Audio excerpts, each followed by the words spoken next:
I'm a little taken aback. I'm a little hurt. I'm like, well, I came up with this idea. I hustle.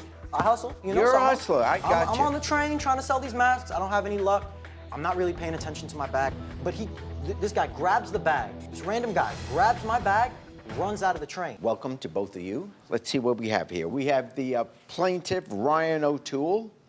Ryan, you are suing you say, former friend, Adam Hmada, for $450 for stolen face masks that he was responsible to sell.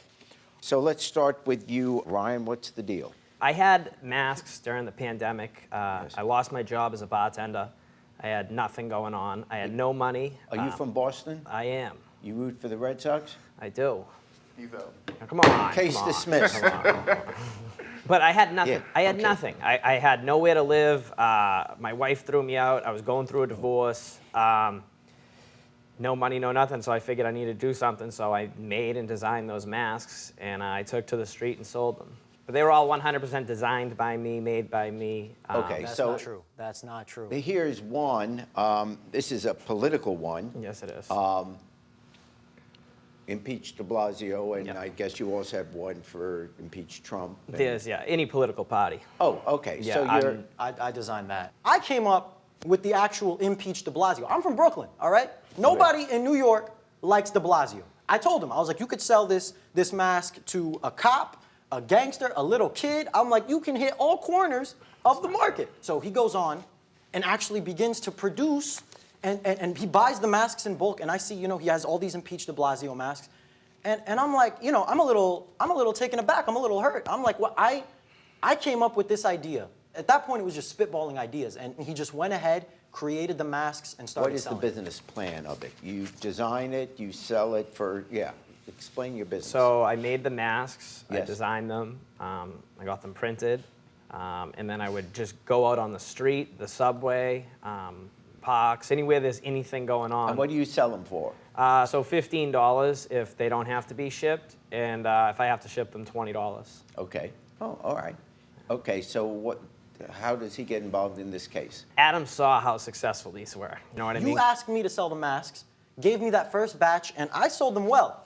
All right? I sold them out, and he gave me 25% of the earnings from the first 2 batches of masks that I sold. Yes. I was outside, hustling, on the trains, in train stations, selling He these did. masks. I gave him some, and he sold them. Then I get, a call from later on saying, oh, someone stole my bag on the train. I was robbed on the train. They took the masks, all this stuff. And at first, I was just like, well, crime's up in the city, all this stuff. At least he didn't get hurt. So and then he met with a mutual friend of ours right after, and he said nothing at all about the masks whatsoever. And I think that's a little curious, because I think if you got robbed... What happened on the train?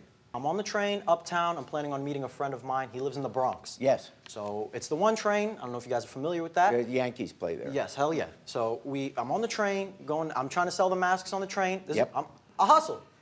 You're a hustler. I got I'm you. on the train trying to sell these masks. I don't have any luck. I'm not really paying attention to my bag. I have my headphones in. A little, reckless and careless on my part, I'll admit. But this guy grabs the bag. This random guy grabs my bag, runs out of the train. Doors closed before I could do anything. And even if I wanted to run after him, I'm in the Bronx, all right?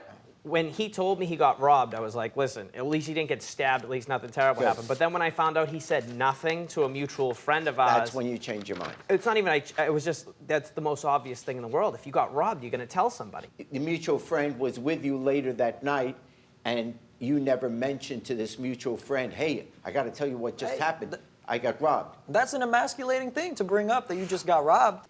This is a fascinating story. Absolutely. It strains believability.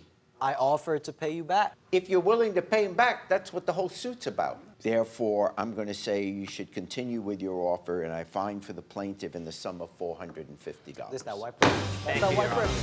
Thank you, Your Honor.